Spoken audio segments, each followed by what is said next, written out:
Welcome back to our channel again, where we celebrate the stories of individuals and companies who have overcome adversity and achieved incredible success.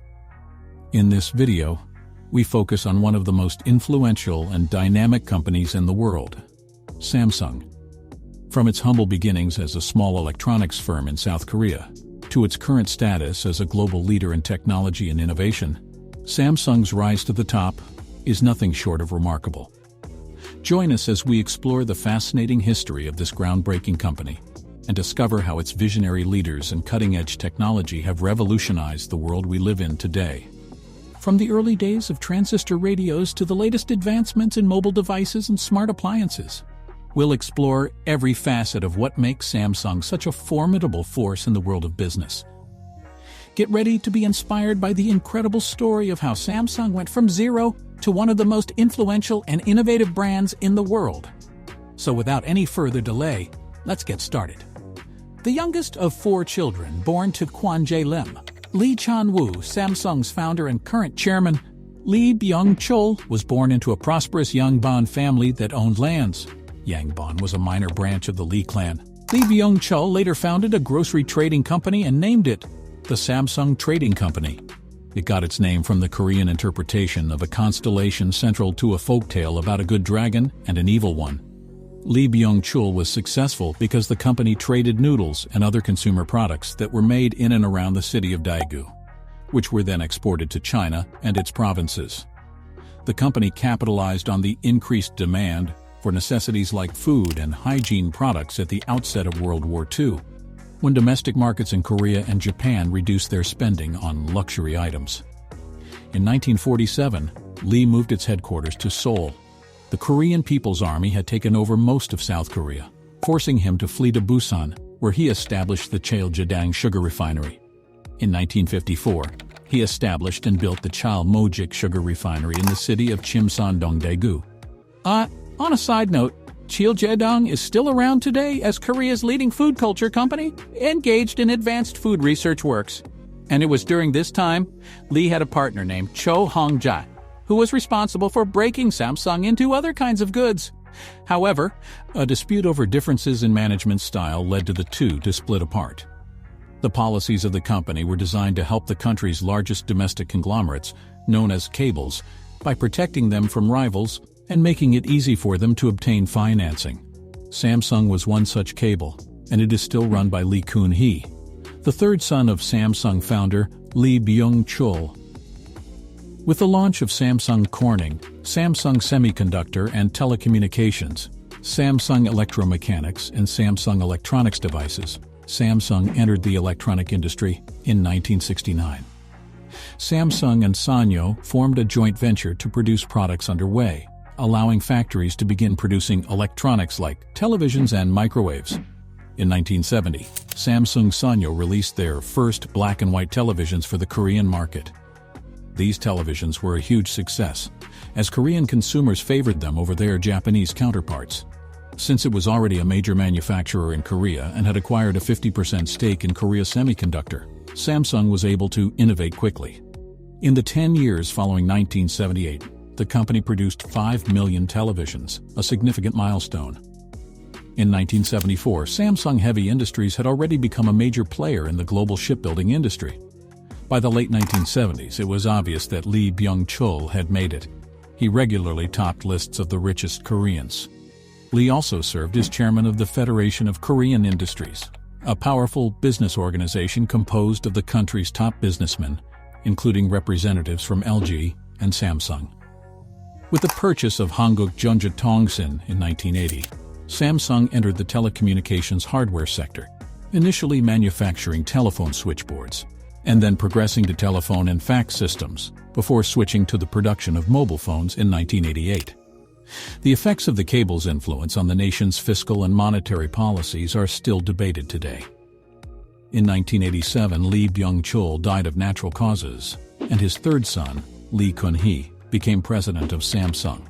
However, sales were slow for the company at first because Motorola, a telecommunication company founded in 1928, already controlled 60% of the Korean mobile phone market, while Samsung had only been able to secure a 10% hold. while other companies such as LG and Amazon also had their share of difficulties in the mobile phone industry. Samsung is one of the few to have succeeded beyond all expectations and reached the very pinnacle of the market. A new business strategy was implemented at Samsung not long after the introduction of the company's first cell phone. Lee Kun-hee was the driving force behind the shift, which saw the company shift its focus to cutting-edge technology rather than the less desirable and lucrative goods it was selling at the time. Since the turn of the millennium, Samsung has become not only the most popular consumer brand, but also the 20th largest consumer company in the world, thanks to the explosive growth of its technology division. Overall, under Lee Kun-hee's leadership, the company made significant investments in the research and development of smartphones. In June of 2010, Samsung introduced the world to the Galaxy S, the company's first smartphone. Reviews of the new phone were positive, and consumers compared it favorably to other popular Android-powered smartphones like the Nexus One and the HTC Desire. News outlets and critics alike lauded the Galaxy S's Super AMOLED screen, but the device was panned for its lackluster GPS capabilities and gradual performance decline. Since the introduction of the Galaxy S, Samsung has released a plethora of new smartphones, each one better than the last. The curved screen edges of products like the Galaxy Note Edge have helped them reach new heights of popularity. Galaxy Note Edge, released in 2014, stood out. The Galaxy S8 and S9 are just two examples of the many recent smartphones to feature curved screens after the first Edge. Despite being seen as more of a concept product at the time, the phone received a lot of press and ended up being the basis for many subsequent phones. There is an 8-megapixel camera, an octa-core processor, and a 9.7-inch screen on this tablet. Since the success of the Tab S2, Samsung has released a plethora of excellent tablets, the most recent being the Galaxy Tab Active 3 in 2020, and its most recent technological advancements have made the release of foldable smartphones possible. Since the release of its first smartphone in 2010, Samsung has released several groundbreaking models, including the Galaxy S, Galaxy S2, and Galaxy Note series. Since the passing of Lee Kun-hee, Lee Jae-jong has taken the helm at Samsung, but the company has been reeling from a major scandal. Tests conducted on some of the company's Galaxy flagship devices revealed that the performance of more than 10,000 apps, including system apps, Google Apps, Instagram, TikTok, Netflix, Microsoft Office, and a number of other third-party apps, was slower by more than 56%. Even though apps were slowing down for Galaxy users, their devices were still reporting exaggerated performance numbers for these apps, which is why the popular benchmarking website, Geekbench, has resigned from supporting Samsung's most recent flagship smartphones, including the new Galaxy S22 series flagships. Optimization service for video games Samsung's vice chairman and chief executive officer, Jong Hee-han, has publicly apologized to owners of Galaxy devices for the company's role in the GPS app throttling scandal. During the annual shareholders meeting, Jong Hee-han promised Samsung customers that the company would pay closer attention to customer feedback in the future. Not long before this, Lee Jae-yong's own succession to leadership was complicated by Korean law. He issued a rare apology over contentious succession plans and declared he would not give his children management rights at the family-run conglomerate. This was followed by an indictment by Korean prosecutors for a number of violations in a lengthy court battle. President of the Republic of Korea Moon Jae-in succeeded his ousted predecessor. The current times are not so good for Samsung, and he has promised that he will not pardon tycoon convictions lightly, as he claims previous presidents have done. Samsung's current focus on artificial intelligence shows the company has no intention of slowing down in its quest to provide consumers with innovative products.